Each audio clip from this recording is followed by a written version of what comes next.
Hello friends, आज हम करेंगे क्लास 8 का chapter number 14 chemical effect of electric current.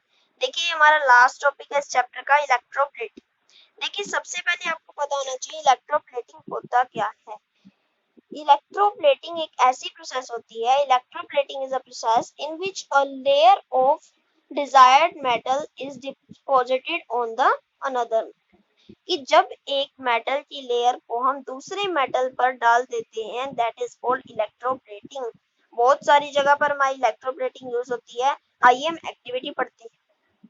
हमें इसमें कॉपर सल्फेट सोल्यूशन चाहिए।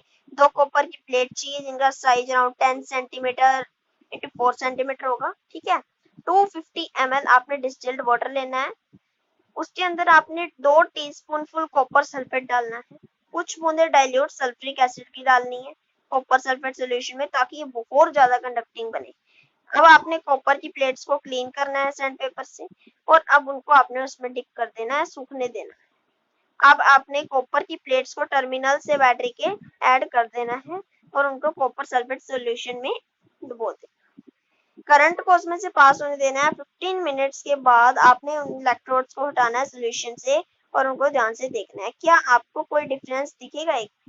क्या आपको किसी के ऊपर एक कोटिंग दिखेगी? What colour is the coating? Coating का कौन सा कलर होगा? अब आपने जो टर्मिनल है बैटरी का उसे भी लिख लेना है कि किससे वो इलेक्ट्रोड कनेक्ट। जब इलेक्ट्रिक करंट जो है कॉपर सल्फेट सॉल्यूशन से पास हुआ तो copper sulphate dissociates into copper and sulphate, वो किसमें बदल गया? कॉपर और सल्फेट में।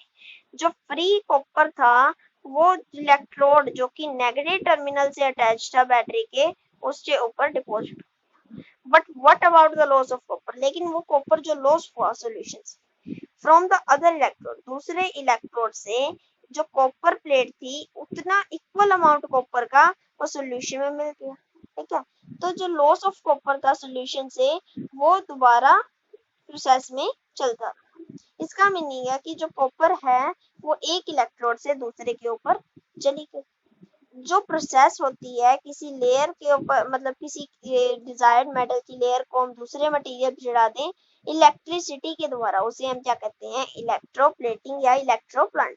ठीक है, इलेक्ट्रोप्लेटिंग बहुत ज्यादा एक वेरी यूजफुल प्रोसेस है जो कि इंडस्ट्रीज में कोटिंग मेटल जो ऑब्जेक्ट्स होते हैं, थिन लेयर होती है उनके ऊपर डिफरेंट मेटल की, वहाँ यूज होते हैं। देखो इनके अगर हम कुछ एग्जांपल देखें, जैसे हमारी जो आर्टिफिशियल ज्वेलरी होती है उसके ऊपर इसकी एक लेयर चढ़ाई जाती है, इसकी गोल्डन कलर, जिससे कि वो हमारा गोल्ड जैसा लगने लगता है। ठीक है, इसी तरह से हम आगे बढ़ते हैं। क्रोमियम तो जो है ना शाइनी अपीयरेंस होती है, मतलब क्रोमियम बहुत ज्यादा शाइनी होता है और ना ही इसके ऊपर करोजन होता है, स्क्रैचेस से बचाता है। इसी कारण क्या है ना, क्रोमियम को एक्सपेंसिव जो कार्स होती है उनके ऊपर चढ़ाया जाता है। ठीक है, जो अच्छी कारें होती है उनके ऊपर क्रोमियम चढ़ा होता है। ठीक है, ज्वेलरी जिसके कारण ना तो उसमें स्क्रैच आएगा ना करोजन होगा और वो कार शाइनिंग। अब ज्वेलरी भी आपको जैसे मैंने बताया सिल्वर और गोल्ड की जो बनती है चीप ज्वेलरीज, ठीक है, टीन कैन बनते हैं फूड्स को स्टोर करने के लिए, वो भी आयरन के ऊपर टीन चढ़ा के इलेक्ट्रोप्लेटिंग करके ही बनते हैं। ठीक है, तो इस तरह से हमारा यहाँ पे चैप्टर कंप्लीट हो जाता है। इसके बाद इसके कुछ एनसीईआरटी क्वेश्चंस आते हैं, लगभग हमारे 12 क्वेश्चंस हैं जिनको हम नेक्स्ट वीडियो में डिस्कस करेंगे। इसके लिए इतना ही, थैंक यू।